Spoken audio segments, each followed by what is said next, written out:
The movie begins by introducing us to 4 different women, each with their own story. Alice has been dating her boyfriend Josh for 4 years since college. But now, she feels she needs a break from relationships and wants to explore life on her own terms.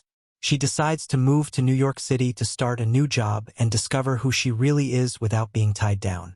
Robin, on the other hand, loves being single and lives life like every day is a party. She enjoys hooking up with random men and usually ends up in a stranger's apartment after a night of fun. Then there is Meg, Alice's older sister. She is a successful doctor who has delivered many babies in her career. Even though she has helped so many new parents, she has never felt the need to have a baby herself, or so she thought. Lastly, we meet Lucy, who is a bit too eager when it comes to dating. She tends to come off too strong around men, which scares them away. Lucy spends a lot of time at the bar under her apartment, not to drink but to use the free Wi-Fi. There, she meets Tom, the bartender. Tom is charming and curious about Lucy's single life. She tells him about her very specific dating strategy. She has created an algorithm that shows there must be at least one perfect man for her somewhere in New York City, and she is determined to find him through various dating apps. Alice soon starts her new job as a paralegal at the law firm where Robin also works. Robin quickly decides to show Alice how to truly enjoy being single. One night, Robin takes Alice out to party hard and have fun in the city. The next morning, Alice wakes up hungover at Meg's apartment, along with Robin and a random guy Robin spent the night with. The 2 women scramble to get ready for work, with Robin bragging that she can get them fully ready in just 20 minutes, though they still end up arriving more than 3 hours late. Meanwhile, Meg is asked to watch over a patient's baby at work. While holding the child, Meg feels something she has never felt before. She suddenly realizes she wants to be a mother herself. Robin later takes Alice to Tom's bar, where Alice ends up hooking up with Tom. The next morning, she notices how Tom has carefully designed his apartment for his bachelor lifestyle. He has clever tricks to make sure women don't stick around after spending the night. For example, he shuts off the water so they have to leave to cure their hangovers. One day, Lucy is sitting in the bar wearing sweatpants when she is approached by a group of old friends at a bachelorette party. When they ask Lucy about her love life, she struggles to come up with an answer. Just then, Tom swoops in and kisses Lucy in front of everyone, saving her from the awkward moment. Meanwhile, Alice decides she might be ready to get back together with Josh. She meets him at her favorite pancake place to talk about it. But Josh sadly tells her that he has moved on and is seeing someone else. Alice is heartbroken. Meg decides to take matters into her own hands and goes through IVF to have a baby. The first donor's sample doesn't work, but the second attempt is successful, and she becomes pregnant. Not long after that, Alice takes Meg to a work party, where Meg meets a sweet, younger man named Ken. They hook up that night, and before long they start a relationship, but Meg chooses to hide her pregnancy from him. Alice slowly starts to follow Robin's advice and focus on herself. She begins trying new activities like riding a bike around the city and taking cooking classes. She even attends a Wesleyan alumni event, where she meets a single father named David. Later, Alice and Robin attend a Christmas party hosted by Josh and his new girlfriend Michelle.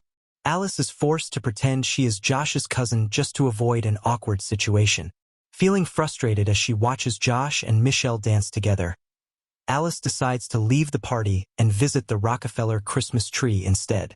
By coincidence, she runs into David there. He takes her to a nearby building he owns so they can get a beautiful view of the tree. That night, they share their first kiss. 3 months pass, and Alice and David are now in a happy relationship. But things turn sour when Alice finally meets David's young daughter, Phoebe. They start singing "Can't Take My Eyes Off You," which triggers David's emotions. He hasn't fully healed from losing his wife and is not ready for Alice to become a mother figure to Phoebe. Heartbroken, David breaks up with Alice. Meanwhile, Lucy begins dating a man named Paul, which secretly bothers Tom, who is starting to realize he has feelings for her. After 3 weeks of dating, Lucy learns Paul has been seeing other women as well. They break up at Grand Central Station. Lucy later has a meltdown while reading to kids at a bookstore. Overwhelmed, She starts ripping off her Spanx with safety scissors in front of everyone until she is stopped by George, a kind man who works at the store. Lucy and George immediately feel a connection. At the same time, Ken discovers Meg's pregnancy when he sees her shopping for baby products. Shocked, he calls her crazy, something you should never say to a pregnant woman. Though Ken wants to be there for her and help raise the child, Meg decides it won't work and breaks things off with him.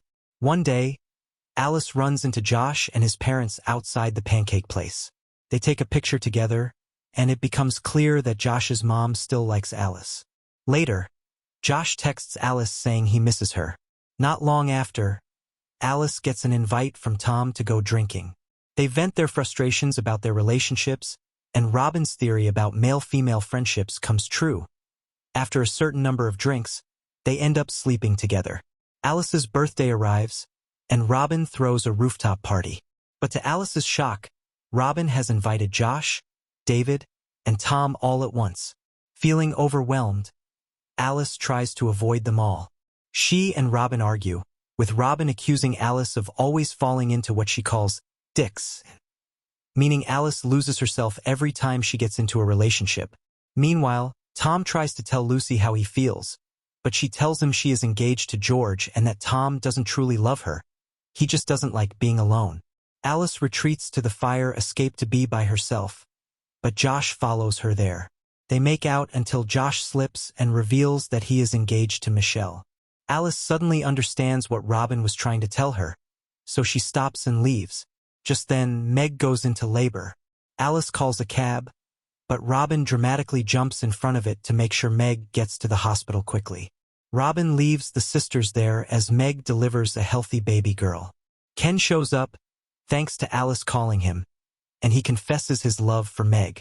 She finally admits she loves him too, and they get back together, ready to raise the baby as a family.